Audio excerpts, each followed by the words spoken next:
Ceci est un livre audio autogénéré par Google. Introduction générale. A. Le phénomène des enfants de la rue. La moitié de la population mondiale vit actuellement dans les villes et plus d'1 milliard sont des enfants. Près de la moitié de la population enfantine mondiale. Les conditions de vie de ces enfants sont souvent insatisfaisantes et inégalitaires. Et selon les estimations, des dizaines de millions d'enfants vivent ou travaillent dans les rues des différentes villes du monde, un chiffre en augmentation du fait de la croissance démographique mondiale, des migrations et de l'urbanisation croissante. UNICEF 2012 page 32. C'est ainsi qu'une part des enfants non négligeable, notamment en Afrique, se retrouve dans la rue qui devient de façon permanente ou temporaire son lieu d'habitation, d'éducation, de travail et de survie. L'apparition du phénomène des enfants de la rue, dans le monde, est assez récente. En Amérique latine vers 1950, en Afrique à Nairobi vers 1970 et au Burkina Faso vers 1975 avec le déguerpissement d'une partie des citadins KABRE 2010. C'est avec le Forum de Grand Bassam organisé dans les environs d'Abidjan en mars 1985 par le BICE et l'UNICEF, avec le soutien d'Enda Tiers-Monde, que l'on a commencé à s'y intéresser. Les enfants visibles dans les rues des grandes villes devenaient en effet de plus en plus nombreux et commençaient à inquiéter les citadins. Dans un rapport préparé pour la Commission indépendante sur les questions humanitaires internationales, à une époque où le phénomène est encore peu connu, Susanna Agnelli, 1986, partant du niveau microsociologique vers le niveau macrosociologique, sensibilisait sur ce problème. Des psychopathies, la crise familiale ou sa désintégration, la condition de la femme, l'enseignement inadapté et les fausses illusions, la perte des terres par les paysans, les crises économiques, la migration, les guerres, les catastrophes naturelles et autres fléaux pourraient être responsables de l'arrivée de groupes d'enfants dans les rues. La catégorie des enfants qui choisissent la rue comme lieu de vie ou de survie est finalement composée d'un ensemble d'individus dont les situations sont souvent bien différentes les unes des autres. Le phénomène des enfants de la rue est mondial et les Nations Unies estiment leur nombre à 150 millions d'enfants UNESCO 2014. Mais ce phénomène est plus spécifique dans les zones où le développement économique et social est sensiblement en proie à des difficultés, notamment en Amérique latine, en Afrique et en Asie, voire annexe 35. En Afrique subsaharienne, selon l'ONG Human Rights Watch 2010, les enfants des rues qui sont particulièrement visibles dans les capitales représentent une part de la population enfantine non négligeable et pourtant souvent exclue, marginalisée ou exploitée. Ces enfants vivant dans la rue ou fréquentant la rue développent alors par eux-mêmes et avec l'aide d'un ensemble d'intervenants très hétérogènes, des stratégies de survie dans un environnement plutôt inadapté et hostile en matière d'éducation et de santé. Dans un contexte où les parents de ces enfants sont souvent déchargés de leurs responsabilités, nombre d'instances nationales, internationales, gouvernementales, non gouvernementales et la société civile se mobilisent pour améliorer la condition de ces enfants. En dépit de cela, ils subissent toujours de nombreuses atteintes aux droits fondamentaux, traite, mendicité, esclavage, sévices physiques et sexuels, et ils sont directement exposés à des risques sanitaires, DIANKON 2010, Enda Tiers-Monde Jeunesse Action 2007, KABRE 2010. Le Dr Xavier Emmanuelli, fondateur du SAMU social de Paris, lors d'une conférence en février 2013 à Ouagadougou, nous a livré une réflexion sur le phénomène de l'exclusion sociale dans les métropoles à travers le monde. En 2030, plus de 60% des hommes et des femmes de la planète vivront en ville et la plupart dans des mégapoles, sans avoir encore pensé ni imaginé de rythme, de rites et de traditions pour s'y intégrer. Les personnes les plus fragiles en feront les frais, et parmi elles les enfants. En termes d'exclusion-inclusion, il faut bien considérer qu'il existe des handicaps physiques, psychiques et sociaux. L'unité sociologique de base ne représente plus un lieu d'accueil, et l'exclu est considéré de rang inférieur. Dans le phénomène d'exclusion, il n'y a plus d'autoséduction, alors que l'individu n'existe que par les autres.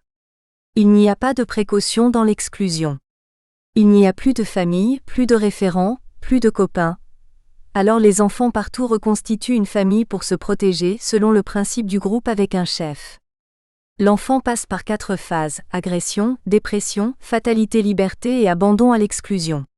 C'est ainsi que, Les gens souffrent de la suradaptation paradoxale par l'adaptation au code de la rue qui les rend moins adaptables à la société. Dans l'instant et dans le jeu, ils jouent à des jeux tragiques comme à la mise en concurrence des associations. Emmanueli 2013, propos recueillis. Au Burkina Faso, d'après les résultats du dernier recensement général de la population et de l'habitat réalisé en 2006, INSD 2009, les enfants de moins de 18 ans constituent plus de la moitié de la population, soit un effectif d'environ 7,4 millions d'individus, représentant 53% de la population totale, un peu plus de 14 millions en 2006. Cet effectif constitue en lui-même un défi pour la nation burkinabé en raison des besoins spécifiques de cette catégorie de population et des risques en tout genre auxquels les enfants sont exposés à cause de leur vulnérabilité. En tant que couche vulnérable et l'espoir de la nation, le Burkina Faso a fait de l'amélioration des conditions de vie des enfants l'une de ses priorités dans ses grandes orientations de développement. ZTIOYE en 2009, page 21.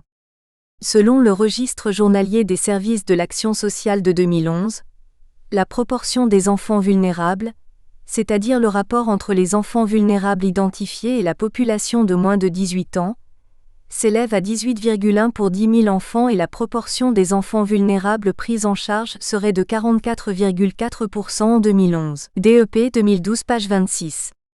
Mais le concept vulnérable n'est pas explicité clairement dans la partie définition des concepts de l'annuaire statistique de l'action sociale, DEP 2012. Il est donc donné de supposer qu'il s'agit d'un calcul à partir de l'indicateur de pauvreté humaine et ou de l'indice de développement humain, sans plus de certitude. C'est en Afrique que l'urbanisation a été la plus brutale. Son moteur est à la fois le très fort accroissement démographique, dû à la chute de la mortalité et au maintien de la natalité, et l'exode rural. Entre 1950 et 1980, on assiste à un accroissement de 10%, ou plus, par an de villes comme Abidjan de 1945 à 1980, ce qui correspond à un doublement tous les 6 ans. Marguerat, 1994, page 17. Au Burkina Faso, selon les démographes, ZTIOYE en 2009, l'émergence de ce phénomène des enfants qui vivent dans la rue s'explique par le nombre croissant d'individus qui vivent dans les villes et cette tendance ne ferait que s'accélérer dans le futur, particulièrement dans les capitales africaines. Un historien burkinabé nous dit que les villes africaines sont souvent non pas des moteurs pour les campagnes africaines, mais de piètres vitrines, des dépotoirs d'un centre lointain dont elles sont structurellement incapables de rééditer les exploits. Ce sont des villes banlieues où la société et les cultures africaines se clochardisent par broyage, atomisation et perte de sens. C'est le lieu d'un accouchement socioculturel difficile et non contrôlé, où les valeurs originales cessent d'avoir cours. Kizerbo, 1990, page 34. La ville africaine est donc pour l'historien le lieu où se perdraient l'identité et les valeurs culturelles. Le pessimisme est de toile de fond. C'est comme s'il n'y avait pas d'autres alternatives pour les enfants des rues africaines. Les villes ne feraient que grossir avec de plus en plus d'enfants dans les rues, qui se débrouilleraient pour survivre avec quelques stratégies bien rodées.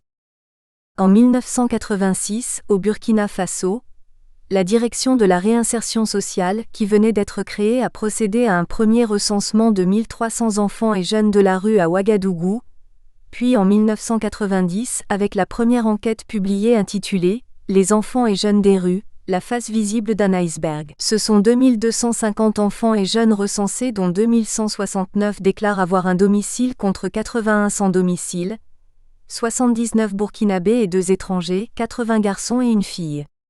Les données indiquent donc un accroissement de 73% du phénomène « enfants et jeunes de la rue » en moins de 4 ans. Tao, 1990, page 69. En 1997, avec le projet conjoint « Enfants des rues » des Croix-Rouges burkinabés et belges, sont dénombrés 3730 enfants dans la rue et 878 enfants de la rue pour l'ensemble du Burkina Faso. En mai 2002, 2146 enfants de la rue sont recensés au Burkina Faso, MASSN 2003. Plus récemment en 2009, l'étude réalisée par l'Association burkinabé d'aide à l'enfance KEOGO nous révèle dans la ville de Ouagadougou 8063 recensés en situation de rue, dont 7722 garçons 341 filles, répartis comme suit. Plus de 980 enfants dormant dans la rue, dont près de 190 filles, plus de 5900 enfants talibés composés uniquement de garçons, près de 1140 enfants dans la rue, dont plus de 150 filles, KEOGO, études quantitatives et qualitatives sur les enfants en situation de rue dans la ville de Ouagadougou, effectifs et analyse des représentations sociales, 2009. Cette étude a montré que plus 40% des enfants et jeunes en situation de rue proviennent des écoles coraniques, UNICEF, Forum national de plaidoyer sur la problématique des enfants en situation de rue au Burkina Faso, 2011.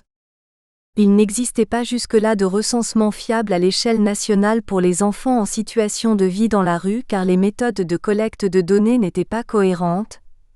Les catégories d'enfants dans la rue mal définies donnaient des échantillons peu représentatifs.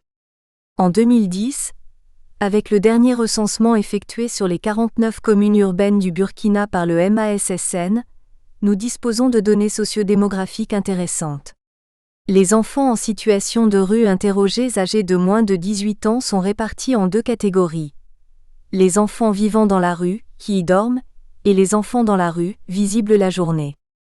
Le recensement fait état de: pour le pays, 5721 enfants recensés en situation de rue, 739 filles et 4982 garçons, dont 16% d'enfants vivant dans la rue et 82% d'enfants dans la rue.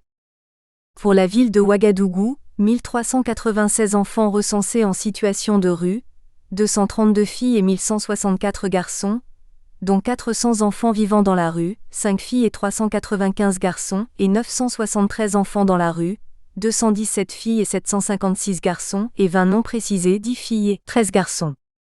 L'évolution des chiffres est conséquente. Malgré un manque d'harmonisation des méthodes et procédures d'enquête, dans ses conclusions le rapport explique: il est de la responsabilité de l'État et de l'ensemble des acteurs au développement, singulièrement les associations et ONG intervenant dans la prise en charge de cette catégorie de la population, de faire efficacement face aux phénomènes qui constituent un des maux qui compromettent le développement économique et social du pays. MASSN 2011 page 29. Le phénomène des enfants de la rue à Ouagadougou inquiète et serait en progression avec des causes multiformes. Les motifs ou raisons principales avancées par les enfants pour justifier leur présence en rue sont multiples et multiformes. Les conditions de vie précaires des parents sont en première position avec 50,04%. Ensuite, viennent ceux qui ont quitté leur famille à la recherche d'un travail avec 21,50%. On note également que 15,57% des enfants sont victimes de violences et de maltraitance. Enfin, les conflits familiaux et conjugaux représentent 1,72%, MASSN 2011 page 31.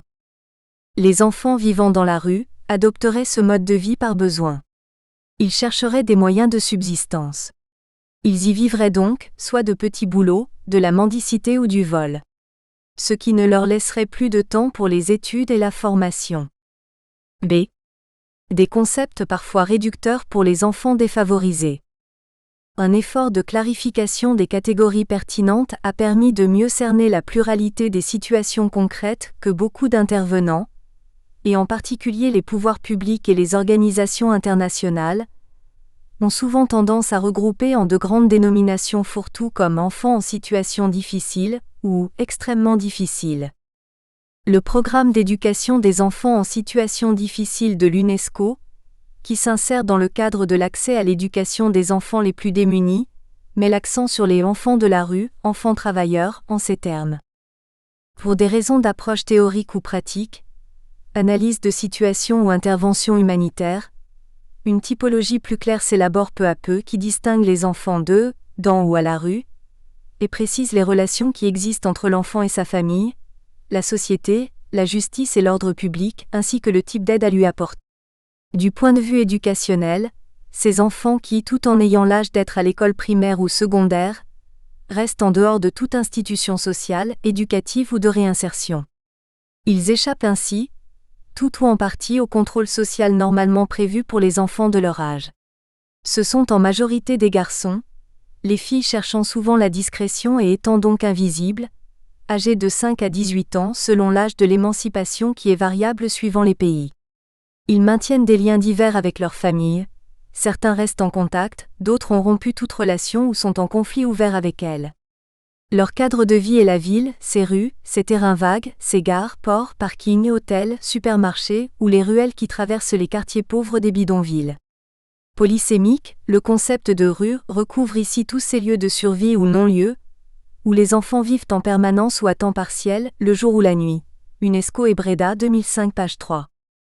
Il est possible, comme Désiré Yaméogo, de distinguer trois catégories d'enfants de rue. Les enfants à risque, enfants pauvres en milieu urbain. Les enfants travaillant dans la rue. Enfants qui viennent dans les rues pour travailler afin de gagner des revenus supplémentaires pour leur famille. Les enfants vivant dans la rue. Enfants pour qui la rue est le lieu principal de vie, ils y vivent et y dorment. Il y a quelques années, le phénomène des enfants en situation de vie dans la rue était un peu occulté, ou du moins on ne lui accordait qu'un intérêt relatif. Cependant, les termes réducteurs utilisés dans la littérature répondent parfois à des critères et des objectifs propres aux intervenants de l'aide à l'enfance défavorisée.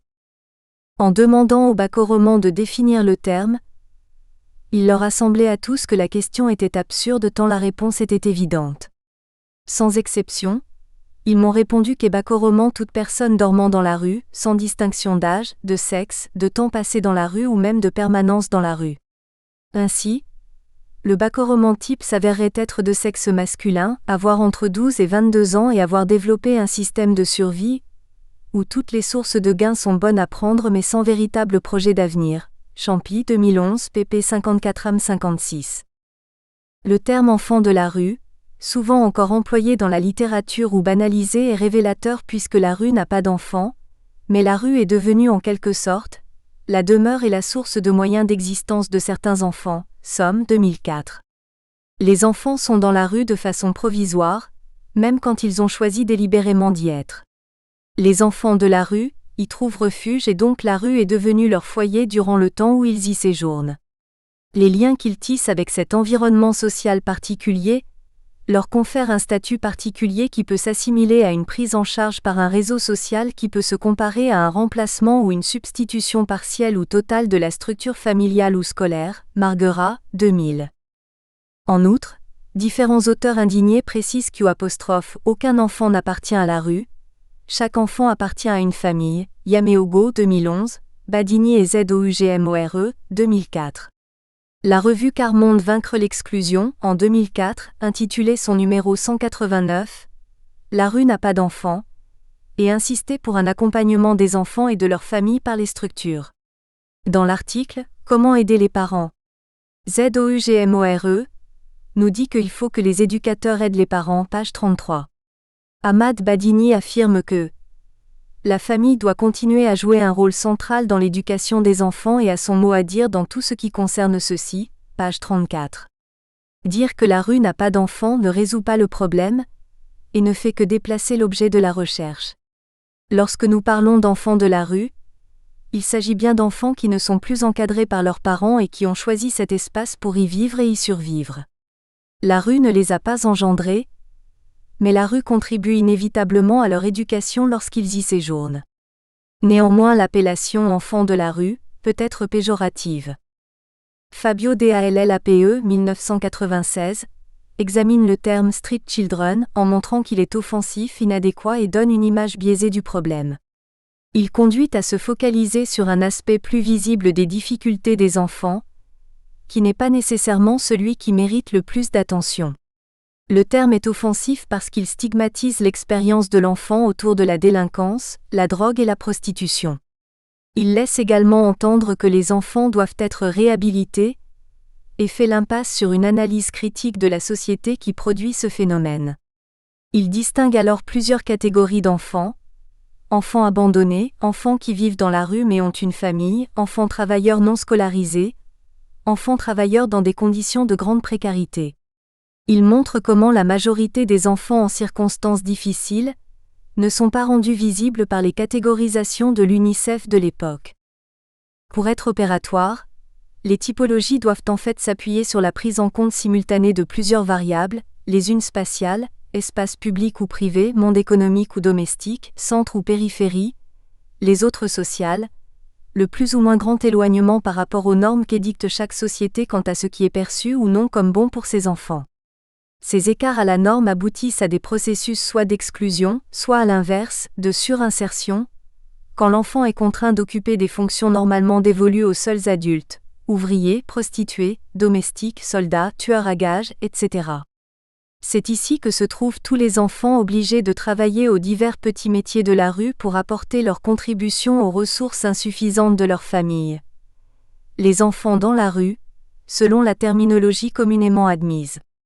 Ce sont là des problèmes graves, mais très différents les uns des autres, tant pour leur compréhension que pour les stratégies à déployer pour y faire face. Il faut bien les distinguer des formes de marginalité vécues par les enfants isolés qui survivent dans les centres-villes, les seuls que l'on appellera réellement les enfants de la rue, dont il faut essayer de prendre en compte simultanément les trois dimensions diachroniques, la genèse, les formes de vie et le devenir. D'un point de vue juridique, on peut alors classer les enfants de la rue dans la catégorie des enfants isolés tels que définis par le Programme en faveur des enfants isolés en Europe, PESE.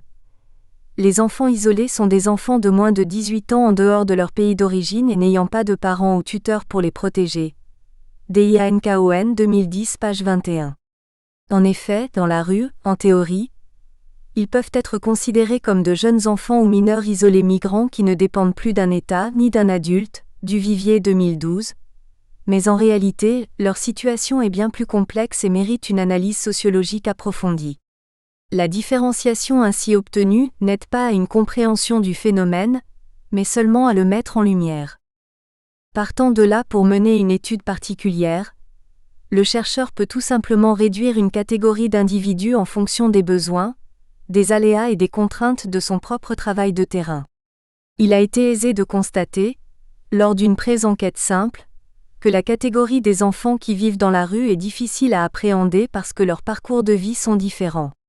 Sortir des clichés misérabilistes pour en faire des acteurs sans âge précis, masculinisés et sans repères, favorise les stéréotypes et la stigmatisation. Les termes pour désigner les enfants de la rue ayant évolué dans le temps, une certaine dichotomie a été opérée par la formulation des auteurs. On a parlé des enfants de la rue, des enfants dans la rue, d'enfants en rue, et maintenant des enfants en situation de vie dans la rue. Le terme anglophone « street children » pouvant finalement résumer toutes ces situations à lui seul. Avec l'ensemble des termes utilisés pour désigner les enfants dont la situation nous préoccupe dans cette étude, nous n'avons pas trouvé grande satisfaction dans la littérature. Nous aurions plutôt tendance à rapprocher la catégorie de ces enfants de celle des adultes appelés des sans domicile fixe, SDF, victimes de la fracture sociale, Emmanueli et FREMONTIER 2002. Ces enfants peuvent aussi se classer dans la catégorie des sans-famille. Sémantiquement, la population qui habite, au sens fort du terme - cet espace est définie de deux façons différentes. Adulte, elle se nomme sans domicile fixe, enfant, elle s'appelle enfant des rues. Cette distinction, qu'on retrouve dans de nombreuses langues, Sem casa meninos de rua, Homeless Street Children, Sin casa ninos de la calle, Straßenkinder, traduit une connotation d'appartenance au lieu totalement spécifique à l'enfant et reflète aussi une inscription potentielle dans la durée.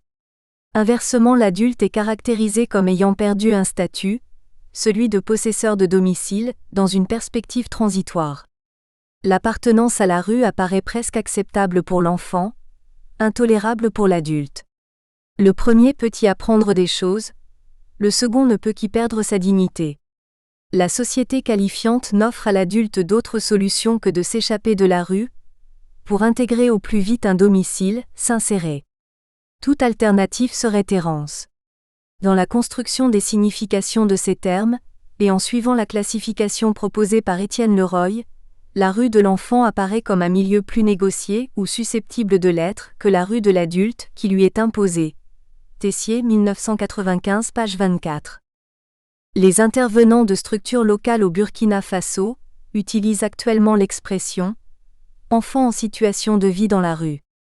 Nous restons sur la désignation de l'enfant de la rue, qui s'insère dans la catégorie des groupes des enfants de la rue, qui nous permet finalement de bien désigner l'objet de recherche par la compréhension directe que le sens commun lui accorde et qu'il ne faudrait pas s'acharner à contourner sous le prétexte, certes honorable, mais encombrant d'un encouragement par une terminologie inappropriée à une stigmatisation de ces enfants.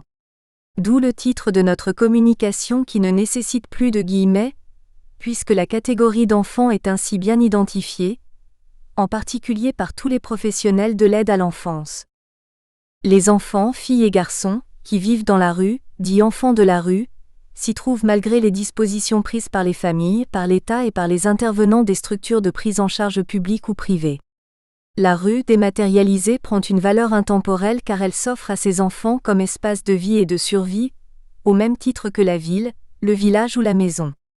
La responsabilité des adultes semble se dissoudre dans un monde où les enfants ne se trouvent plus dans une situation d'être vulnérables, à éduquer, mais constituant une nouvelle catégorie d'individus marginalisés, intégrés et éduqués dans un espace urbain dangereux encombré et pollué. C'est des adaptations, des doutes et des embûches mais la recherche avance. Nous avons trouvé peu de documents scientifiques traitant directement du thème des enfants de la rue au Burkina Faso. Nous avons utilisé ces différentes références en les insérant au fur et à mesure de nos réflexions et de la construction de la thèse, au même titre que l'ensemble des éléments bibliographiques que nous avons intégrés progressivement en fonction du contenu des paragraphes. Cette méthode nous a paru plus pertinente à ce niveau de la recherche scientifique supérieure qu'une simple revue de la littérature posée en une partie distincte. Nous avons choisi de nous intéresser à ce sujet d'actualité, en dépit et à cause du fait que celui-ci n'ait guère été traité de façon exhaustive. Nous pensons que la recherche internationale a encore beaucoup à apporter pour la compréhension et l'évolution positive de la vie de ces enfants, et nous souhaitons apporter notre contribution à cette tâche. Nous nous sommes attachés dans ce travail de thèse à interroger le statut de l'enfant burkinabé qui a évolué, et celui de l'enfant sans foyer en situation de vie dans la rue qui peut renvoyer à des préjugés et présupposés. Cet aspect avait été assez négligé, tout comme la place et le rôle des enfants sans foyer dans le paysage urbain burkinabé, ne sont pas abordés de façon très claire.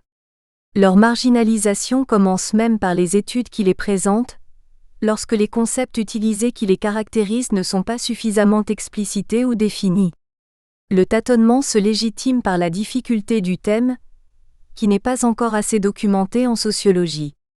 Il faut bien reconnaître aussi que les enfants sont l'objet d'une stigmatisation de la part de la population, ce qui ne facilite pas l'objectivation.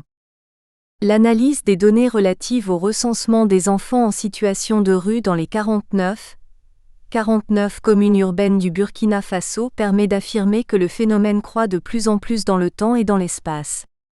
Cette situation les rend davantage vulnérables et les expose à la marginalisation et ou à l'exclusion sociale fondée généralement sur des préjugés et des représentations sociales négatives, aux violences de toute nature et à la prédélinquance. MASSN 2011 page 34. Les représentations sociales de la société vis-à-vis de ces enfants se manifestent par un ensemble de sentiments qui influent nécessairement sur leur devenir. Où ces enfants se situent-ils alors dans le paysage social urbain ? Il ressort qu'il existe une pratique courante qualifiée de nettoyage social, qui consiste à déguerpir les enfants de la rue de certains sites de la ville, notamment ceux fréquentés par les visiteurs internationaux lors des grandes manifestations, comme le FESPACO. Cette mesure prise surtout à l'encontre des mendiants et des fous errants, touche aussi les enfants pris comme de simples déchets à débarrasser pour faire propre, de Bonneval 2011. D'autre part, pour la catégorie des enfants mendiants, ils pourraient être des réceptacles non avoués d'un besoin ou devoir de certains riverains. La rue comme environnement naturel de l'enfant de la rue pourrait servir l'assouvissement des besoins, donner l'aumône selon un rituel, ou des fantasmes d'adultes peu scrupuleux, exercer la violence en toute impunité, Sawadogoji 2009. Nous sommes donc partis de cette population d'enfants de la rue de Ouagadougou, pour traiter d'un phénomène mondial d'enfants de la rue. Au départ, la méthode qualitative peut sembler convenable pour appréhender le phénomène si complexe des enfants qui vivent dans les rues, surtout en considérant une problématique en entonnoir renversé. C'est donc en 2011 que nous avons démarré le présent travail avec notre directeur de thèse, André Soubeiga.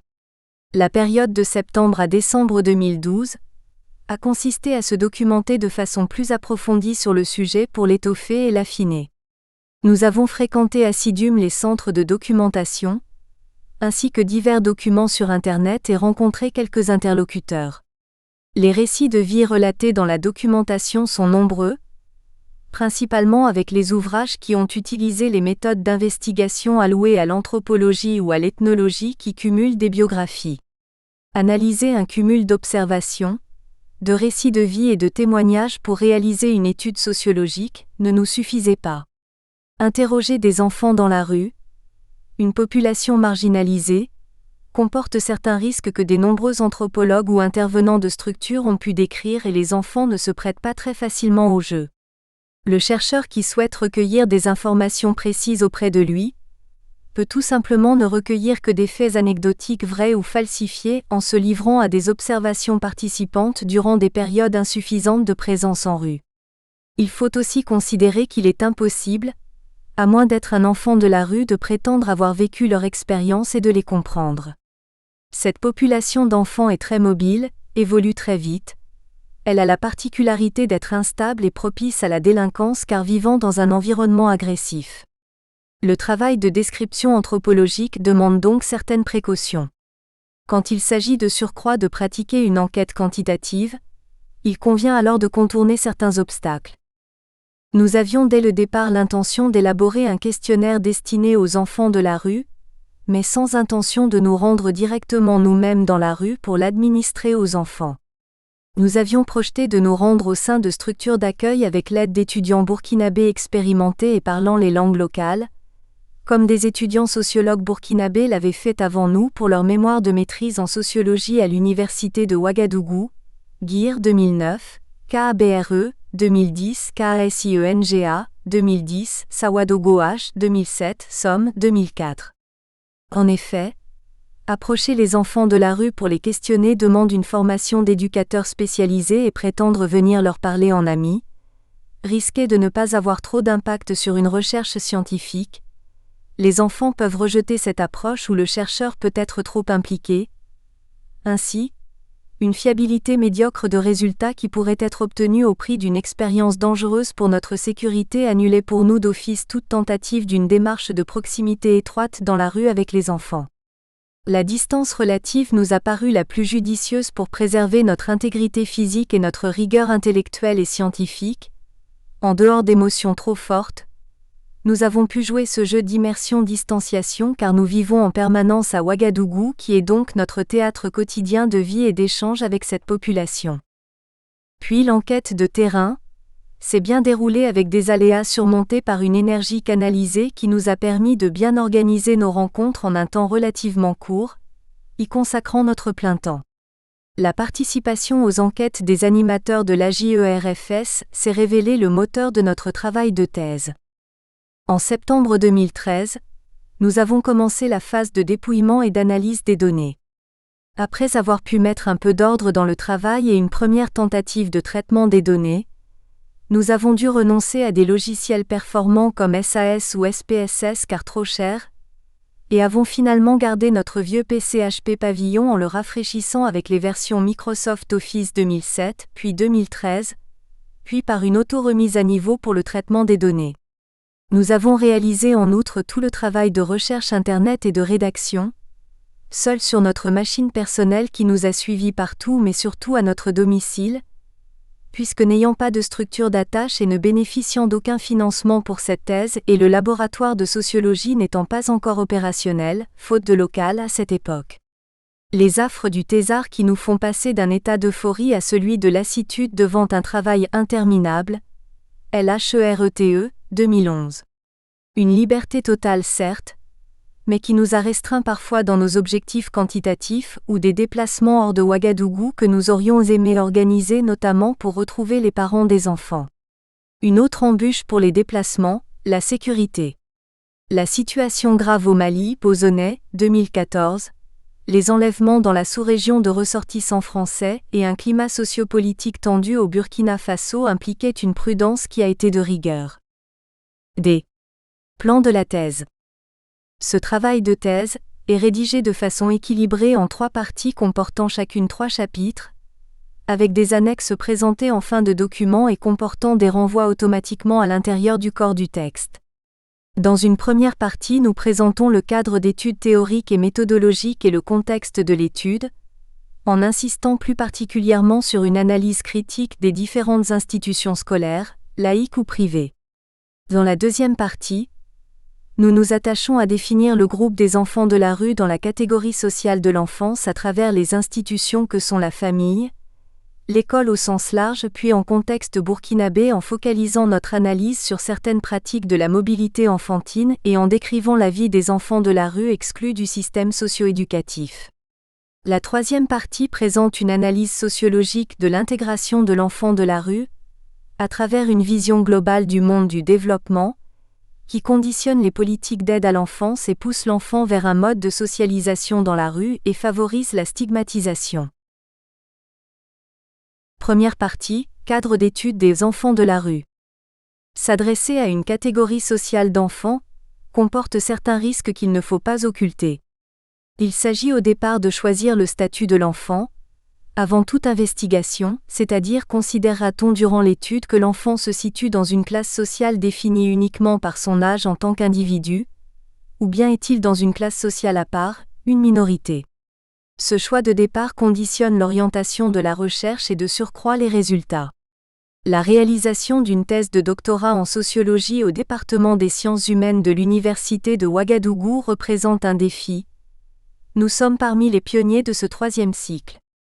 Nous avons donc fait preuve de mimétisme avec la consultation de thèses récentes françaises en sociologie se rapprochant de notre sujet d'étude et d'innovation, en apportant des éléments méthodologiques historiques et démographiques qui apportent au lecteur une meilleure appropriation du contexte d'étude avec des éléments d'information générale sur le Burkina Faso. Le premier chapitre présente les éléments méthodologiques. Le deuxième chapitre donne des éléments sociologiques, démographiques, économiques et historiques, et le troisième chapitre insiste sur le système scolaire et le modèle éducatif pour l'enfance au Burkina Faso. Chapitre 1. La construction sociologique d'une problématique des enfants de la rue. Épistémologie, méthode et technique d'enquête. Nous avons réalisé une analyse transversale en choisissant d'opérationnaliser certains concepts clés qui nous ont paru pertinents, sachant que les contours des instances éducatives, sociales, culturelles et religieuses qui nous intéressent ne sont pas délimités franchement et influent sur la situation des enfants de la rue, qui vivent dans la mobilité perpétuelle. Éviter l'immobilisme pour rendre compte d'une réalité sociale comporte des difficultés que nous avons contournées en réalisant une présentation originale qui se dénie de tout parti pris. À la différence des sociétés dites traditionnelles, les sociétés dites modernes se caractérisent par leur complexité et l'absence de hiérarchie de droit. Les clivages sociaux ne sont plus visiblement marqués, et l'égalité sociale est un principe fortement valorisé. Pour autant, les inégalités de fait perdurent. Ainsi, le sociologue doit déterminer les critères de différenciation pertinents dans la société qu'il étudie. En effet, aucun critère n'est pertinent en soi, il s'agit d'un produit social. Le sociologue doit donc identifier ce que l'on peut appeler les bonnes inégalités, c'est-à-dire celles qui sont au fondement de la structure sociale de la société étudiée. Ainsi, selon la nature et la complexité des sociétés observées, il conviendra souvent de tenir compte d'une multiplicité de variables, à la fois économiques, sociologiques, démographiques, culturelles, etc. La tâche du sociologue est rendue encore plus complexe par les jugements sociaux portés sur les inégalités. L'identification des critères de stratification doit s'accompagner d'une analyse de la perception sociale des inégalités. BONNEWITZ, 2004 page 16. 1.1. Un cadre théorique adapté à l'enfance marginalisée. Le présent travail de thèse est le fruit d'années de recherche théorique et de connaissances pratiques scientifiques cumulées. Nous nous sommes ainsi attachés à construire progressivement un cadre théorique qui s'appuie sur plusieurs théories, afin d'aborder la dimension sociologique du phénomène des enfants de la rue. 1.1. Les champs des sciences sociales traversés.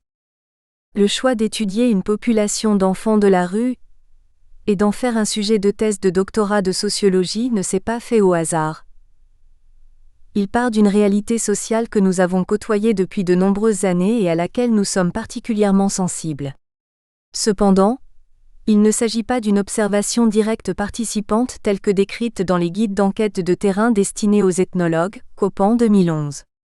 Il faut bien comprendre qu'il s'agit pour nous d'une observation continue d'un phénomène qui a plus particulièrement attiré notre attention et touché notre sensibilité, au point d'en faire une étude sociologique approfondie dans le présent travail de recherche scientifique. Nous vivons en famille en Afrique subsaharienne, Dakar, Ouagadougou, depuis 1999 et nous avons travaillé sur les problématiques éducatives. Nous avons tout d'abord réalisé un mémoire de maîtrise en sociologie, intitulé L'éducation à Dakar, la famille, l'école, la rue, Médori Touré 2002, et un mémoire de DEA en sciences de l'éducation, intitulé Les exclus de l'éducation de base à Dakar, le cas des talibés, Médori Touré 2006. L'étude sociologique du phénomène des enfants de la rue nous a finalement poussé à traverser un ensemble de champs des sciences sociales. Pour les plus significatifs, dans les disciplines connexes, la psychologie, la démographie, la géographie, l'histoire, l'anthropologie, l'ethnologie, les sciences de l'éducation, les sciences politiques, les sciences économiques, et dans les domaines de spécialité sociologique, la sociologie de l'enfance, la sociologie de l'éducation, la sociologie de la famille, la sociologie urbaine, la sociologie de la santé, la sociologie de la délinquance, la sociologie du développement. Il ne nous est pas aisé à l'issue finale de la rédaction du document de choisir un champ référent théorique en fonction d'une spécialité. Nous choisissons néanmoins en option la sociologie de l'éducation, car les questions relatives à l'éducation restent prépondérantes dans notre recherche scientifique depuis des années. L'enfance serait notre option complémentaire car ce champ fut longtemps marginalisé par les recherches en sciences sociales, HEJOAKA, 2012, et il nous reste encore à explorer certaines de ces dimensions. En outre, l'analyse sociologique nous a aussi amené à visiter un ensemble de concepts du développement, car les enfants de la rue qui constituent notre objet d'étude doivent nécessairement être replacés dans leur contexte social national mais aussi international, s'agissant d'un phénomène mondial. Les concepts de l'éducation et de l'enfance sont ainsi revisités au prisme de cet environnement déterminant, où des instances internationales projettent parfois des objectifs éloignés des réalités locales. Kizerbo, 1990. Pour atteindre le niveau sociologique approprié d'une recherche scientifique, il est nécessaire tout d'abord d'opérer une distanciation par rapport au sujet d'étude, c'est-à-dire d'objectiver un sujet d'étude qui nous passionne et le considérer comme une chose, selon la recommandation du sociologue positiviste Émile Durkheim, 1858 à 1917, reconnu comme étant un des pères fondateurs de la sociologie. 1.1. La sociologie de l'éducation pour l'enfance. Nous intéressant aux enfants de la rue, nous abordons en premier lieu le thème de l'enfance qui est indissociable de celui de l'éducation qui est un fait social, c'est-à-dire une manière de faire, fixée ou non, susceptible d'exercer sur l'individu une contrainte extérieure ou bien une manière de faire générale dans l'étendue d'une société donnée tout en ayant une existence propre, indépendante de ses manifestations individuelles. Durkheim 1999-1937 page 14. Émile Durkheim, op.cite, était un pédagogue et il était activement engagé dans les projets scolaires laïques de la Troisième République française. Il est donc impossible d'interpréter son œuvre en dehors des intenses conflits idéologico-politiques de la fin du XIXe siècle. Positiviste, il est loin d'atteindre à l'effacement tant souhaité des prénotions en faveur de concepts scientifiques. Chaque société considérée à un moment déterminé de son développement a un système d'éducation qui s'impose aux individus avec une force généralement irrésistible. Durkheim 1968-1922 page 45. La sociologie de l'éducation d'Émile Durkheim, à de nombreux égards, est la prolongation laïque scientifique de l'holisme religieux. Le maître fait figure de prêtre laïque de la République, et l'élève, comme hypnotisé par le savoir et la noble fonction de l'enseignant, laisse se graver dans son esprit le sens de la discipline, l'attachement à la patrie et le respect des normes fondées sur la raison. Les valeurs centrales transcendent l'individu et forment l'essence de la réalité sociale. Pour Émile Durkheim, la définition de l'éducation est la suivante. L'éducation est l'action exercée par les générations adultes sur celles qui ne sont pas encore assez mûres pour la vie sociale. Elle a pour objet de susciter et de développer chez l'enfant un certain nombre d'états physiques, intellectuels et moraux que réclament de lui et la société politique dans son ensemble, et le milieu spécial auquel il est particulièrement destiné. Durkheim 1968-1922, page 51. Cette définition est conforme à la conception durkheimienne du social. Elle est essentiellement de nature intégrationniste, intégration de l'individu dans les milieux spéciaux. Dès lors, l'éducation est pour Durkheim l'acte qui transforme l'individu en être social, qui l'émancipe de l'individualité égoïste et asociale et qui fait de lui un membre d'une société donnée, société stable mais différenciée. Cette action des adultes sur les enfants comporte une socialisation morale, une socialisation technique, une socialisation intellectuelle. Dans la famille, l'enfant apprend les rôles et statuts masculins ou féminins. Il apprend aussi les types de sentiments à développer, respect pour les plus âgés, attendrissement protecteur pour les plus jeunes. Au-delà des relations internes au groupe, il apprend à révérer un premier ensemble de valeurs. Auprès de ses parents, il acquiert en outre un certain nombre de savoir-faire techniques qui dépendent de l'instrumentation existante. Enfin, dès les premières années, il structure ses démarches cognitives en fonction du langage qui lui est inculqué, du découpage des objets qui lui sont proposés par l'entourage immédiat et des liens entre eux. On peut apporter quelques critiques à cette définition durkheimienne de l'éducation. Tout d'abord, pour Durkheim, l'éducation est uniquement une activité des adultes qui s'exerce sur les enfants considérés comme passifs. L'enfant est naturellement dans un état de passivité tout à fait comparable à celui où l'hypnotisé se trouve artificiellement placé. Pourtant, l'apprentissage est aussi une activité sans laquelle l'éducation ne saurait exister. Ensuite, le but de cette action est de conduire à la maturité pour la vie sociale, maturité comme aboutissement du processus de transformation de l'enfant, être égoïste et asocial, en adulte, être social. Les adultes n'auraient pas alors besoin d'éducation.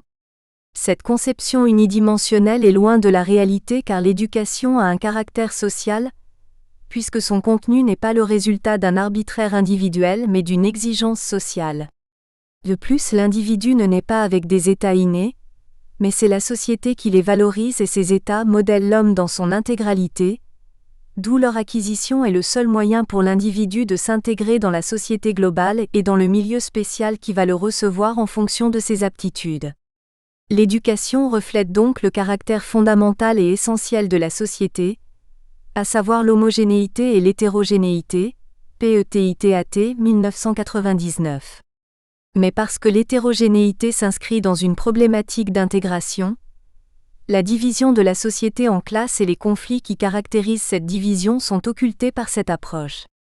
En outre, pour Durkheim, si l'éducation n'est pas définie et contrôlée par l'État, elle ne s'exerce pas dans un sens social, la grande âme de la société se divisant ainsi en une multitude incohérente de petites âmes fragmentaires en conflit les unes avec les autres. Ce qui nous met devant une alternative. Il faut choisir. Si l'on attache quelque prix à l'existence de la société, il faut que l'éducation assure entre les citoyens une suffisante communauté d'idées et de sentiments sans laquelle toute société serait impossible. Et pour qu'elle puisse produire ce résultat, encore faut-il qu'elle ne soit pas abandonnée totalement à l'arbitraire des particuliers. Durkheim 1968-1922, page 59. 1.1.2. L'héritage culturel pour l'éducation des enfants. La prise en charge éducative des enfants paraît donc fortement conditionnée par des facteurs de cohésion externe à l'individu lui-même. Les sociologues Pierre Bourdieu et Jean-Claude Passeron, 1985, considèrent pour leur part que l'héritage culturel est un facteur important voire prédominant dans le champ éducatif. Il existe une inégalité des chances scolaires qui découle de l'origine sociale des élèves et parce que la culture enseignée est celle spécifique à une classe, à un groupe social. Il dénonce ainsi une complicité active entre l'école et la classe dominante. Par la violence symbolique qu'elle exerce sur les élèves, par l'inculcation de valeurs et d'un contenu qui suppose une connivence culturelle entre les enseignants et les enseignés, l'école assure une fonction de sélection au profit de la bourgeoisie. L'école ne pourrait que reproduire la structure sociale. L'habitus, construit en partie par la transmission du capital et intériorisé par l'enfant, -bas déterminé en tant qu'il est constitutif de l'être social -bas, entraîne la volonté et l'ambition de réussir scolairement. Psychologiquement, l'aspiration se construit en fonction de la probabilité intuitive de réussite qui est ressentie au regard des expériences scolaires antérieures et de celles des membres de son groupe de référence auquel on est, par souci identitaire, sans cesse amené à se comparer. Ainsi, l'école, étant indifférente à la pluralité des habitus, produit des inégalités de réussite qu'elle-même impute aux comportements individuels d'auto-élimination qu'adoptent les élèves et les familles défavorisées. Pierre Bourdieu souligne aussi qu'au-delà du facteur culturel interviennent également d'autres facteurs dans l'explication de ces inégalités scolaires et sociales des enfants. Il évoque l'influence du lieu de résidence de la famille, ainsi que sa taille et sa morphologie et son niveau de vie économique. L'acteur bourdieusien est prédéterminé par un habitus de classe qui ne le conduit pas seulement à une reproduction figée des situations, mais qui lui procure aussi des capacités d'évaluation, d'invention et d'adaptation qui permettent des changements. Ainsi, la théorie bourdieusienne entre dans le champ de l'action sociale parce qu'il admet, au-delà du déterminisme social et culturel qui enveloppe les individus, une capacité individuelle à effectuer des choix et à bouleverser la prédestination sociale. Raymond Boudon, 1934, fondateur du paradigme de l'individualisme méthodologique, a proposé dans le cadre d'une théorie systémique de la mobilité sociale une toute autre interprétation de l'inégalité des chances scolaires. Il critique de façon sévère les thèses précédentes leur reprochant leur incapacité à rendre compte du changement et leur conception manipulatrice du sujet social. L'élimination scolaire n'a pas besoin de supposer un mécanisme de reproduction des structures sociales. Elle est le résultat de l'agrégation des décisions résultant des calculs faits par les adolescents et leurs familles, aux différents points de bifurcation du système scolaire. Il propose une autre méthode d'analyse qui croise les théories d'inspiration économique, psychologique et sociologique, qui rendrait accessible le processus de décision scolaire. L'inégalité devant l'école résulterait davantage d'une composition perverse de micro-décisions que d'un instrument mis en place par la classe dominante pour se perpétuer. Raymond Boudon prend un parti très libéral vis-à-vis du problème des inégalités qui, dans l'absolu, résulterait beaucoup plus d'une inégalité économique que culturelle. 1.1.3 L'analyse systémique et l'analyse stratégique appliquées à l'enfance défavorisée. Ces différentes approches qui traitent des inégalités scolaires en sociologie de l'éducation sous l'angle des inégalités sociales, culturelles ou économiques, reposent sur des analyses qui sont axées sur l'école, ce qui reste insuffisant pour aborder notre problématique. D'une part, la sociologie de l'éducation ne se réduit pas à une sociologie des élèves, des parents d'élèves, des enseignants, des stratégies ou des contenus scolaires, et d'autre part, l'éducation n'est pas la scolarisation seulement, mais elle est aussi la socialisation ininterrompue tout au long d'une vie, et cette socialisation prend des formes différentes suivant la société considérée et l'environnement physique et social dans lequel elle se situe. Pour traiter du phénomène des enfants qui se trouvent exclus de leur famille et du système éducatif, et vivent dans la rue pour une période de leur existence, il nous fallait explorer d'autres modèles. C'est ainsi qu'au départ nous avions débuté nos recherches sur la base de deux modes de raisonnement à la fois complémentaires, contradictoires et convergents. Le raisonnement stratégique et le raisonnement systémique, considérant notre objet d'étude, l'enfant de la rue, comme acteur au sein du système social. Le raisonnement stratégique part de l'acteur pour découvrir le système qui seul peut expliquer par ses contraintes les apparentes irrationalités du comportement de l'acteur. Le raisonnement systémique part du système pour retrouver avec l'acteur la dimension contingente arbitraire et non naturelle de son ordre construit. Crozier et Friedberg, 1977, page 233. Pour le raisonnement stratégique, les principes fondamentaux sont les suivants. Les participants d'une organisation peuvent être considérés comme des acteurs ayant chacun leur propre stratégie, dont la rationalité ne peut se comprendre seulement par rapport aux résultats de leurs actions. Si l'on connaît les stratégies de chacun des acteurs, et si l'on connaît les contraintes auxquelles ils sont soumis du fait des incertitudes que comporte la réalisation de leurs activités, on peut reconstituer le jeu à partir duquel ces stratégies peuvent devenir tout en même temps également rationnelles. Le phénomène sociologique fondamental de l'intégration des comportements du même ensemble social est pris comme un processus indirect, qui contraint les acteurs d'adopter une stratégie donnant prise aux contraintes du jeu et leur comportement de façon à obtenir un minimum de coopération, tout en maintenant leur autonomie d'agents libres.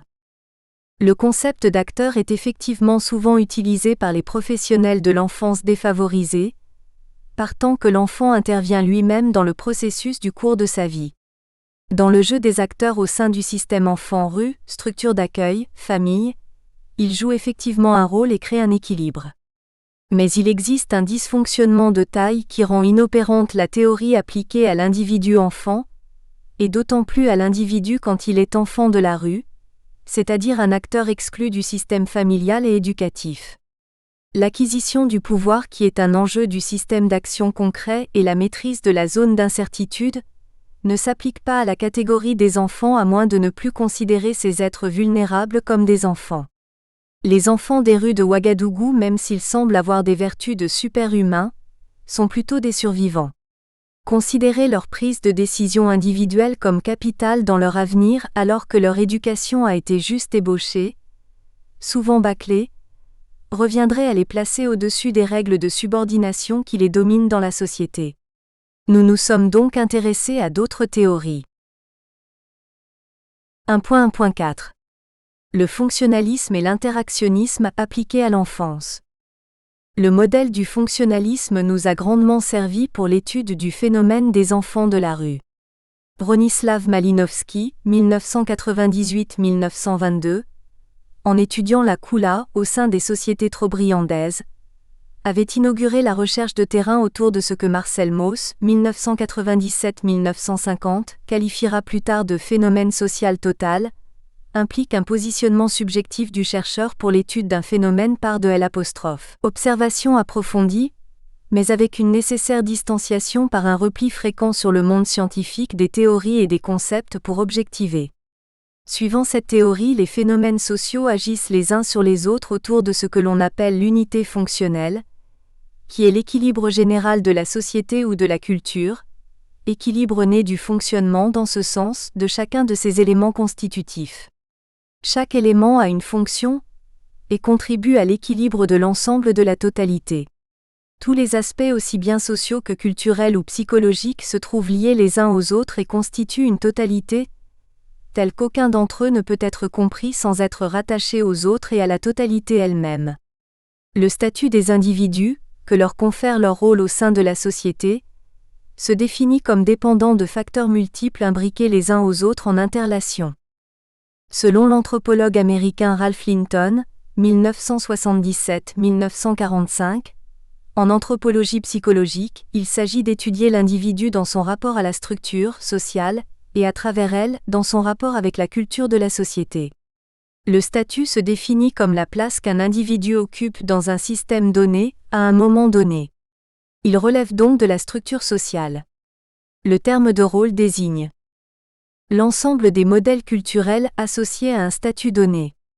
Il englobe par conséquent les attitudes, les valeurs et les comportements que la société assigne à une personne et à toutes les personnes qui occupent ce statut. Durand et Veil, 1999, page 115. Il s'agit alors de se lancer dans une vaste exploration de la société étudiée sous tous ses aspects, ce qui demande des investigations particulières en fonction du sujet choisi. Pour analyser la situation, le rôle et de statut des enfants de la rue, la psychologie sociale est un champ que nous avons souvent utilisé. D'un point de vue psychosocial, entre le normal et le pathologique, Canguilhem, 1984, il s'est imposé que la situation des enfants de la rue relève plus du pathologique puisque la place de ces enfants serait normalement au sein d'une famille ou d'une structure alternative plutôt que dans la rue. Ainsi, pour l'étude d'un phénomène social d'exclusion en milieu urbain, l'école de Chicago nous a apporté des repères conceptuels adaptés au cas des enfants de la rue. Les nombreuses études microsociales qui furent réalisées depuis les années 1950 au sein des villes américaines auprès d'un ensemble de minorités, et dans des milieux diversifiés, ont fait avancer bon nombre de concepts utilisés en sociologie. Les sociologues américains, Goffman, Baker, LEMERT, CICOUREL, Garfinkel, dit de la seconde école de Chicago, ou encore de la théorie de la stigmatisation, ont apporté une contribution considérable au concept de stigmatisation, que nous adaptons et développons dans ce travail de thèse pour le thème des enfants de la rue, sous un angle psychosocial. Nous nous sommes particulièrement intéressés à la théorie de l'interactionnisme symbolique d'Erving Goffman, qui s'inscrit dans les théories de l'acteur à travers ses différentes œuvres. Les enfants de la rue vivent dans un environnement inhabituel et inattendu pour leur catégorie sociale, et ils y développent un style de vie marginal à travers des stratégies de survie. L'analyse sociologique, sous l'angle des représentations sociales, avec le modèle offert par Erving Goffman, 1974, inspiré fortement par Émile Durkheim, nous permet de rendre compte de certaines réalités du monde de la marginalité sociale et d'identifier le système d'interrelation ou d'interaction qui entraîne des enfants vulnérables dans un statut peu valorisant. 1.2. La construction de la problématique de recherche. Nous sommes partis de nos observations et analyses antérieures à la thèse, et avons complété la construction de la problématique avec les quelques éléments fournis par la recherche scientifique sur le sujet d'étude des enfants de la rue à Ouagadougou. 1.2.1. Les questionnements de recherche. Notre revue scientifique de la littérature sur le thème spécifique des enfants de la rue à Ouagadougou comporte très peu d'ouvrages et de références. Ce sujet d'étude pourtant d'actualité mais relativement récent, n'a pas été l'objet d'attention particulière au Burkina Faso. Nous avons recensé un livre de référence réalisé par Naba Jérémy Wangre et Al-Kassoum Maïga, 2008, qui a l'avantage de donner une visibilité internationale au phénomène. Au niveau universitaire, la production scientifique donne quelques mémoires de fin de deuxième cycle. Sédou Compaoré, 2008, en psychiatrie et Tamini Nanyaro, 2008, en sociologie, se sont intéressés à la santé des enfants de la rue. Seir Better Fassom, 2004 et Balkis Aguirre, 2009, ont réalisé une analyse sociologique sur les structures de prise en charge des enfants de la rue. Honorine Sawadogo, 2007, Wende Iokabre, 2010 et Salamata Kaasienga, 2010, ont focalisé leurs recherches sociologiques sur les stratégies de survie des enfants de la rue. Muriel Champy, 2011, par une recherche ethnologique s'est focalisée sur le parcours de vie des garçons de la rue, Bakoroman. Pour les rapports d'enquête qui ont fait état de la situation des enfants de la rue, nous avons KEOGO, 2010, UNICEF 2011, et 2 enquêtes du ministère de l'Action sociale burkinabé avec Bourey Matao, 1990, et le dernier recensement MASSN 2012, qui donne un ensemble de données sociodémographiques. Quelques auteurs classiques de la marginalité enfantine se sont spécialisés sur le thème des enfants de la rue et nous donnent des éléments de réflexion. Riccardo Lucchini, 2008, Yves Marguerat, 2008, Daniel Stoeclkin, 2008. Stéphane Tessier, 1995. Les approches des auteurs sont très descriptives. La tentative d'harmonisation des idées et des concepts certes a été inaugurée, mais la recherche internationale manque encore largement d'éléments pour théoriser. Le sujet des enfants de la rue n'est pas assez traité, et pourtant tous les auteurs ont remarqué que la stigmatisation dont ces enfants sont victimes existe aussi par le manque de visibilité du phénomène difficile à étudier. Des enfants continuent à vivre dans les rues de la capitale et les villes secondaires du pays, malgré les efforts de réinsertion des programmes multiples et variés qui leur sont destinés. Le phénomène des enfants de la rue est complexe et relève d'un fait paradoxal. Les enfants qui arrivent dans la rue pour des raisons variées s'enracinent parfois dans ce mode de vie marginal, Wangre et Maiga 2008, loin de leurs cellules nourricières et éducatives de base biologique, famille ou de substitut, structure d'accueil. Ils préfèrent alors s'organiser en bande dans la rue, cet espace culturellement non recommandé. Malgré les efforts de médiation, ni les familles d'origine, ni les foyers ou structures d'accueil ne paraissent attractifs pour ces enfants marginalisés. Sawadogo H 2007. La pauvreté ne peut plus expliquer à elle seule le choix de la rue, comme cadre de vie temporaire ou permanent des enfants. Nous nous sommes donc penchés sur le thème de la stigmatisation, afin de cerner ces différentes manifestations qui influent sur la représentation psychosociale de ces enfants relégués dans une catégorie proche de celle d'adultes marginalisés dans les rues comme les sans domicile fixe, SDF, les mendiants, les délinquants et les fous. Le système d'interaction des enfants de la rue avec leur environnement peut s'envisager selon le schéma suivant. Figure 1. Schéma du jeu d'interaction des enfants de la rue à Ouagadougou. Source Valérie Médori TOURE, 2015.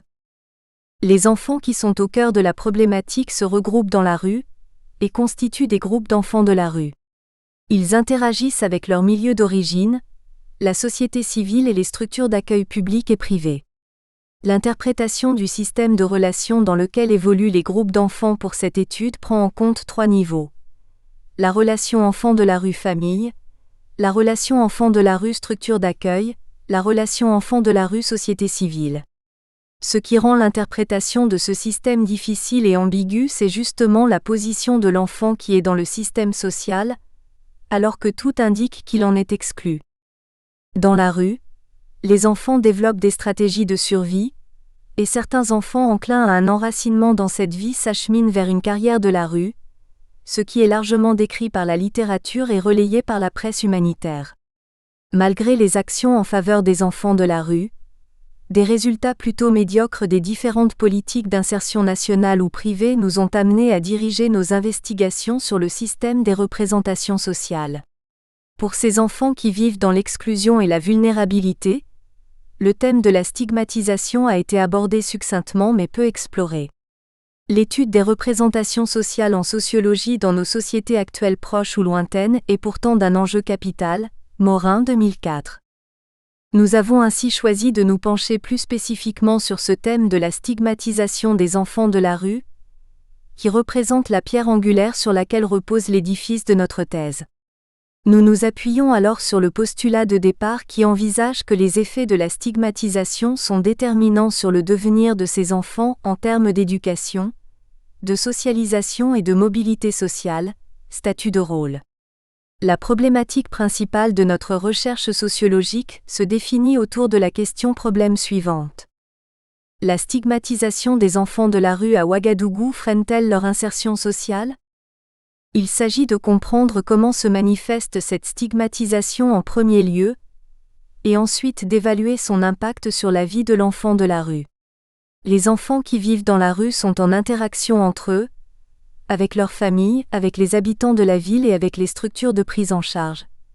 Ces relations peuvent intervenir dans le processus de stigmatisation des enfants de la rue car le lieu de leur exercice n'est pas un lieu normal ou attendu pour des enfants.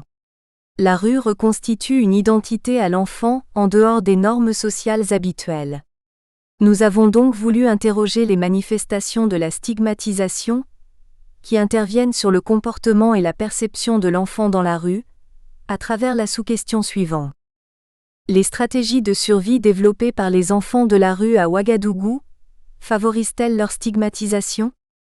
Le mode de vie dans la rue rend l'enfant vulnérable et il faudrait comprendre de quelle façon la société burkinabé supporte cette situation extrême des enfants qui vivent dans la rue. Il est ici entendu que certains présupposés, comme l'appartenance à un groupe social ethnique, religieux ou autre, sont questionnés. Au-delà des différents stigmates qui marquent la population des enfants de la rue, nous nous intéressons à la place et au rôle qu'ils occupent dans la société. Ce qui est socialement et culturellement attendu des enfants serait de les voir retourner en famille biologique d'origine alors que la nouvelle cellule ruelle semble plus attractive. Ce qui est assez paradoxal et suscite notre intérêt particulier. Nous posons alors la seconde sous-question suivante. Quel est le statut de l'enfant de la rue, à Ouagadougou ? Le statut de l'enfant se modifie au cours du temps et au sein des sociétés particulières suivant des schémas plus ou moins socialement, éducation, affectivité, défavorables à l'enfant. L'étude de la pédologie permet de comprendre les mécanismes qui composent le processus d'évolution et ou de transformation plus ou moins décelables au sein des familles.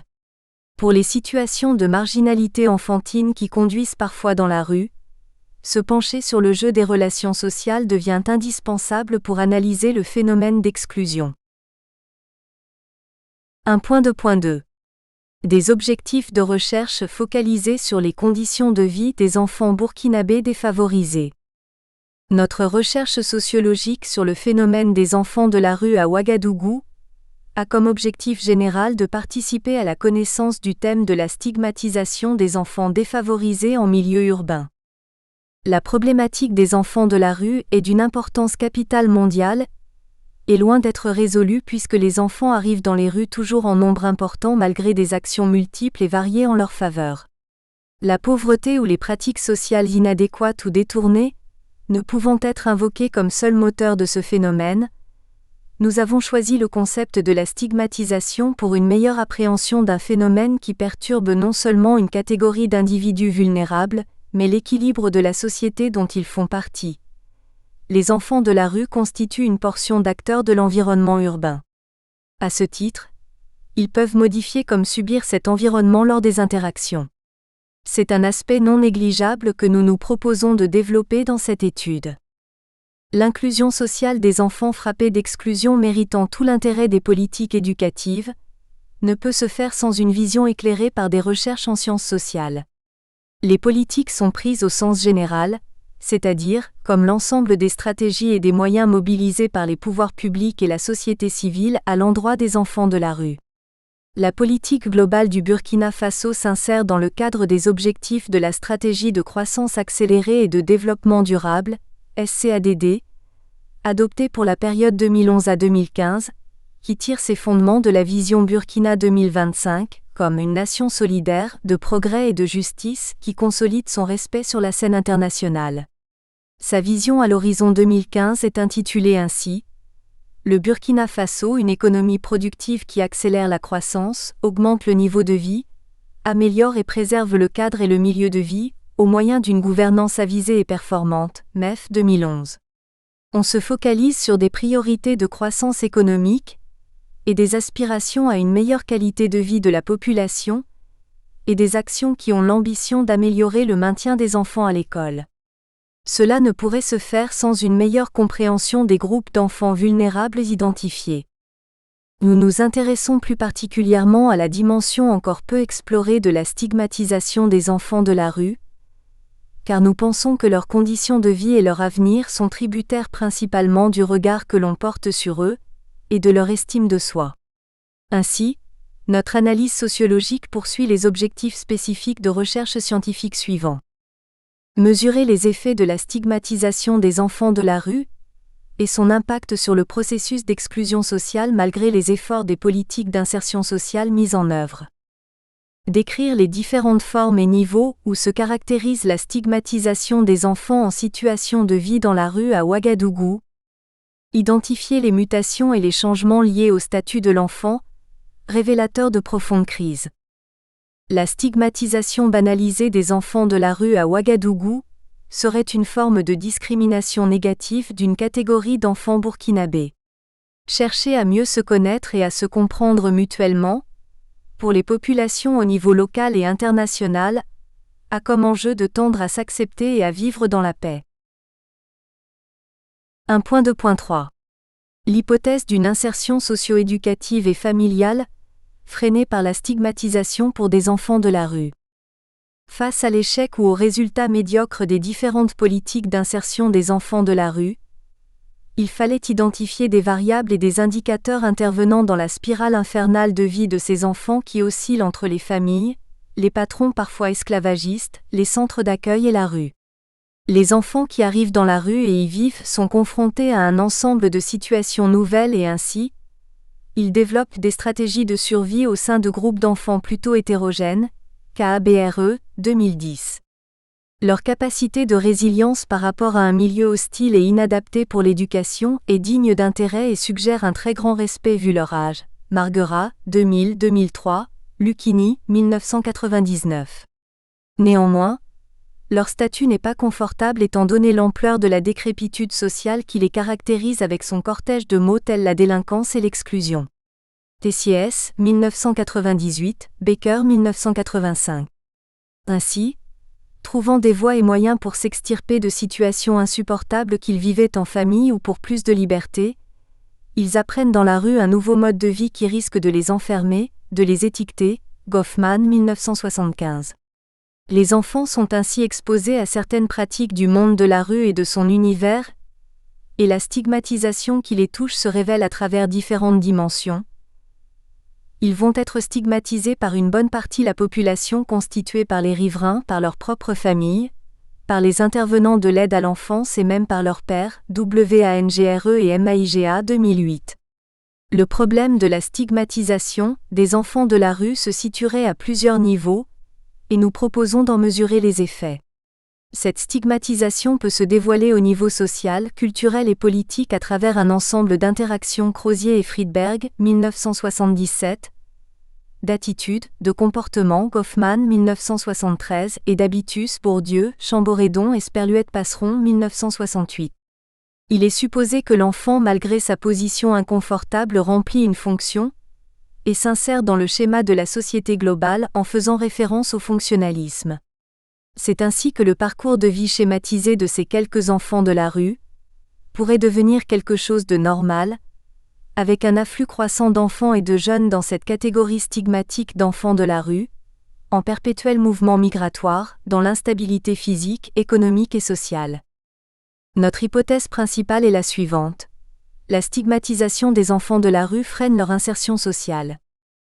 L'insertion sociale est une variable dépendante dans cette équation qui doit être vue comme l'expression d'un processus complexe d'éducation et de socialisation de l'enfant. Ainsi, les effets d'une forte stigmatisation des enfants de la rue peuvent jouer sur leur statut et leur rôle, en les plaçant dans une catégorie désavantageuse, handicapante, d'enfants marginalisés. Notre hypothèse repose donc sur le concept général de la stigmatisation qui est une variable opérationnelle indépendante, dont nous avons exploré deux dimensions que traduisent nos deux hypothèses secondaires. La première hypothèse secondaire est ainsi formulée. Les enfants qui vivent dans la rue sont stigmatisés en fonction du type d'activité qu'ils mènent dans la rue. Cette hypothèse secondaire explore la dimension de la stigmatisation liée aux activités sociales de l'enfant de la rue, en tant qu'individu intégré dans sa société. Nous avons identifié un ensemble d'indicateurs regroupés en trois thèmes. L'identification, la mobilité et les stratégies de survie de l'enfant de la rue. L'identification permet de situer l'enfant d'un point de vue général selon des critères objectifs et comprend 4 indicateurs formels relevant de caractéristiques socio-démographiques qui aident à replacer l'enfant dans son environnement. L'âge, le sexe, l'ethnie, la religion. L'étude de la mobilité de l'enfant de la rue permet de retracer la trajectoire physique et sociale de l'enfant de la rue, et nous avons choisi 5 indicateurs. Le lieu de naissance, le milieu alternatif, l'origine avant la rue, les activités des parents de l'enfant de la rue, la durée de vie dans la rue. Les 3 premiers indicateurs sont de type factuel. Le milieu alternatif et l'origine avant la rue se découvrent à travers les modalités suivantes: parents biologiques, confiage, foyer coranique, structure d'accueil ou autres. Pour l'indicateur activité des parents, qui cerne l'appartenance sociale et le milieu socio-professionnel familial des enfants de la rue, nous avons ciblé les 5 modalités suivantes: travail rémunéré, chômage, retraite, invalidité, décédé. Le 5e indicateur est de type factuel, c'est la durée du séjour de vie dans la rue de l'enfant. Pour étudier les stratégies de survie de l'enfant de la rue, nous avons identifié 3 indicateurs. Le premier indicateur est d'ordre subjectif. Il s'agit des raisons de la venue en rue. Le deuxième et les 3e indicateurs sont de type formel. Il s'agit des activités dans la rue des enfants et du choix de prise en charge sanitaire des enfants de la rue. Pour la variable raison de la venue en rue des enfants, nous avons identifié 5 modalités. Pour manger, pour gagner de l'argent, par fuite, par honte, par liberté. Pour la variable activité des enfants de la rue, nous avons identifié 4 modalités: travail, mendicité, délinquance, vol, prostitution, drogue, loisirs. Pour la variable choix de prise en charge sanitaire, nous avons identifié 5 modalités: médecin, infirmier, guérisseur, parents ou amis, équipe de soins mobiles, des gens tout seuls.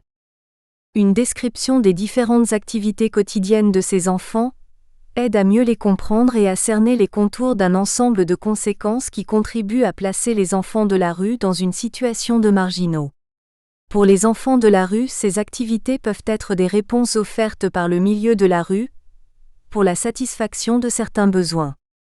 En revanche, les stratégies de survie, en fonction des activités qu'elles impliquent, peuvent exposer les enfants de la rue à des dangers directs physiques ou moins apparents comme des stigmas sociaux. Le jeu des relations sociales interurbaines et même rurales-urbaines, le poids des expériences vécues des enfants de la rue pèse sur ces enfants défavorisés et dans leurs perspectives d'avenir. Pour qualifier le statut social de l'enfant de la rue au Burkina Faso, nous partons de la stratification sociale au sein de la société burkinabé qui tient compte des inégalités sociales à partir de critères de différenciation pertinents.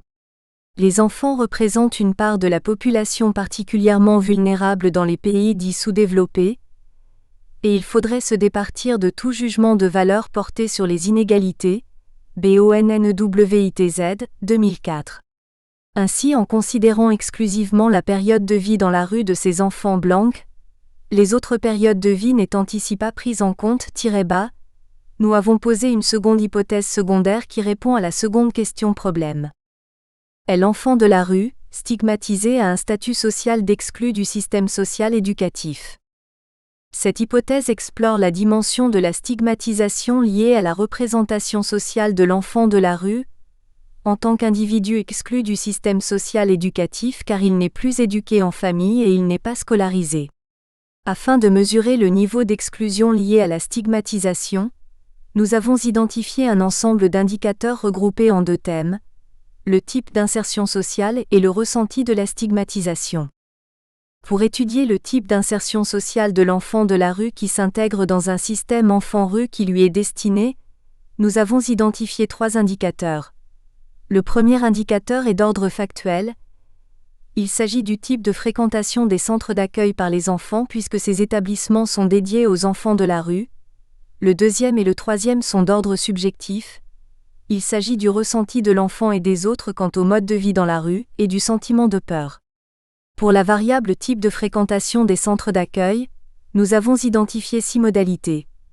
Par choix, par contrainte, par subsistance, pour la formation, jamais ou pour les soins médicaux. Pour la variable ressenti quant au mode de vie, nous avons identifié 5 modalités, complètement, assez, moyennement, pas trop, pas du tout. Pour la variable peur des autres, nous avons identifié 5 modalités, des groupes d'enfants dans la rue, des personnes fuient, de la police, des gens, de personnes. Pour étudier le ressenti de l'enfant lié à la stigmatisation, nous avons identifié 3 indicateurs, le sentiment de peur d'un point de vue psychologique, l'attitude des gens et la condition de l'enfant de la rue. Pour la variable peur psychologique, qui est un niveau plus intime que la peur physique, nous avons identifié 5 modalités, de devenir adulte, de la pauvreté, de la maladie, de la mort, de rien. La variable attitude des gens est évaluée à travers 5 modalités qui rendent compte des sentiments en réciprocité de l'enfant de la rue avec son environnement social et éducatif. Peur, agressivité, intolérance, répulsion dégoût, pitié, indifférence. La variable condition de l'enfant de la rue, très subjective, est évaluée à travers 3 modalités.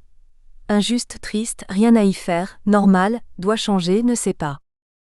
Dans la rue, l'enfant n'est plus soumis aux règles que la société impose pour son éducation à travers les instances que sont la famille ou l'école.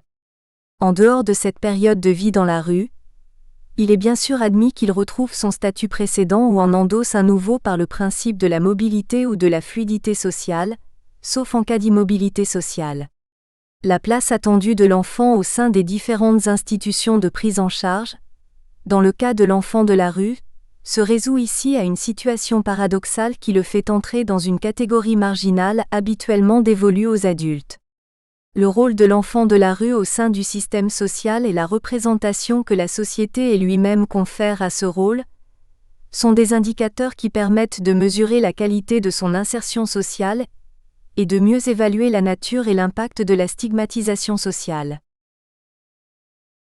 1.3. Cumul de méthodes et d'outils d'aide à la collecte de données.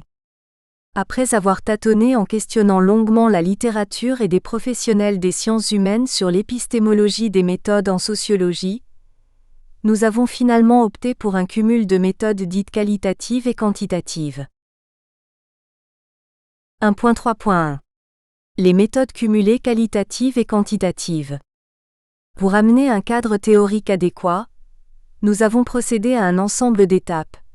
La consultation de documents qui se rapportent au thème des enfants de la rue, le recueil de données statistiques au niveau national, éducation, environnement, ONG, le questionnement libre d'un ensemble de personnes de milieux divers, recherche, commerce, petits métiers, etc. Pour les différentes méthodes qualitatives, nous avons utilisé la méthode boule de neige pour remonter d'une personne ressource à une autre, la méthode anthropologique descriptive pour dépeindre des aspects de la vie quotidienne ouagalaise, la méthode biographique avec les récits de vie d'enfants de la rue, la méthode diachronique et synchronique, la méthode d'analyse documentaire tout au long du travail en fonction des différents chapitres. L'enquête quantitative a apporté des éléments de réponse à certaines questions. Néanmoins, les résultats amènent vers une analyse multivariée plus descriptive que statistique. Pour la méthode quantitative, nous avons utilisé les statistiques du dernier recensement de la population et de l'habitat de 2006, les statistiques scolaires de MEBA, les données du recensement des enfants de la rue réalisées par le ministère de l'Action sociale et de la Solidarité nationale de 2010 et les données d'enquête de l'AJERFS de 2012. La difficulté liée au manque de statistiques fiables sur le nombre d'enfants de la rue aurait pu freiner notre démarche quantitative, mais la réalisation d'un échantillon a été finalement possible avec les données recueillies à l'AJERFS et nous avons retenu la technique d'enquête par questionnaire administré directement dans la rue par les animateurs, anciens enfants de la rue, de cette association. 1.3.2 Les outils scientifiques d'aide à la collecte de données. Afin de mesurer la pertinence de nos hypothèses, avec les différents indicateurs identifiés, nous nous sommes préparés à ce qui est communément appelé notre recherche de terrain, qui se résout en fait à une partie de notre enquête limitée dans le temps pour la collecte de données. À cet effet, pour chacune des catégories d'intervenants visées par l'enquête, nous avons dûment élaboré des outils scientifiques présentés ci-dessous. Un questionnaire à choix multiples ordonné suivant une échelle de valeurs, Bogardus, 1925, pour recueillir des informations auprès des enfants en situation de vie dans la rue. Les enfants de la rue devaient choisir pour chaque question posée parmi un ensemble de réponses proposées, et de façon ordonnée. Toutes les questions et toutes les modalités de réponse ont été choisies en fonction des réalités vécues par les enfants, et visaient à recueillir des informations directes sur des variables en lien avec la problématique et les hypothèses posées. Les enfants étaient encouragés à s'exprimer librement en fin de questionnaire, à l'aide d'une question ouverte. Le questionnaire a aussi servi de support lors de nos entretiens directs libres avec les enfants de la rue, qui furent réalisés au sein de structures ou sur leur lieu de travail.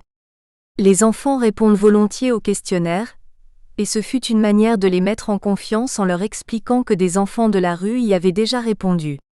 Les récits de vie de jeunes qui ont vécu dans la rue sont alors venus spontanément, voir annexe 1. Un questionnaire à choix multiples ordonné suivant une échelle de valeurs, Bogardus, 1925, pour recueillir des informations auprès d'anciens enfants en situation de vie dans la rue. Le questionnaire est copié sur le modèle de celui administré aux enfants de la rue. Il a servi de support d'entretien directif avec les jeunes, voir annexe 2. Un questionnaire destiné à recueillir des informations auprès de riverains qui fréquentent les enfants qui vivent dans la rue. Au départ, lors de la conception de ce questionnaire, il s'agissait d'atteindre un objectif que nous avons ensuite abandonné. Nous souhaitions réaliser une large enquête de type quantitatif auprès des riverains de Ouagadougou. L'étendue et les contraintes liées à l'ampleur de la tâche, nous ayant découragés, et trouvant finalement peu d'intérêt dans le cadre de notre recherche à nous lancer dans une telle aventure, nous avons opté pour une méthode qualitative auprès de personnes ressources. Généralement pour ce genre d'entretien on utilise un guide d'entretien libre, semi-directif ou directif. Les riverains interrogés sont 5 référents de la Croix-Rouge qui sont en rapport direct avec les enfants de la rue, parce qu'ils travaillent dans la rue près des enfants ou avec eux. Ainsi, accompagnés de DIPAMA, éducateurs spécialisés de la Croix-Rouge, qui avaient pris contact au préalable avec les 5 individus, nous sommes partis le 12 juin 2013 les trouver sur leur lieu de travail, en pleine rue. Il fallait réaliser l'entretien en plus ou moins 10 minutes, afin de ne pas trop attirer l'attention. Aussi, pour plus d'efficacité, nous avons opté pour le questionnaire qui finalement vaut pour un guide d'entretien directif, amélioré avec les choix multiples qui cernent les variables qui nous intéressent. Le résultat atteint fut satisfaisant, voire annexe 3. Un guide d'entretien semi-directif destiné à recueillir des informations auprès des personnes ressources, voire annexe 4. Un guide d'entretien directif a l'intention de recueillir des informations auprès du ministre de l'Action sociale et de la Solidarité nationale sur les politiques d'insertion des enfants de la rue au Burkina Faso, voire annexe 5. Un guide d'observation destiné à classer les différentes observations in situ, qui a pris en compte des possibilités de réponse recensées dans la littérature et par l'observation directe continue, voire annexe 6. La prise de notes, en toutes circonstances, préférant cette méthode à l'enregistrement pour ne pas embarrasser les interlocuteurs et laisser libre cours au dialogue lorsqu'il était productif. Nous n'avons pas jugé utile d'enregistrer les enfants, puisque nous avions toujours un traducteur près de nous lorsque les enfants enquêtés ne parlaient. Nous espérons que vous avez apprécié cet aperçu. Pour continuer à écouter ce livre audio sur Google Play Livres, utilisez le lien dans la description de la vidéo.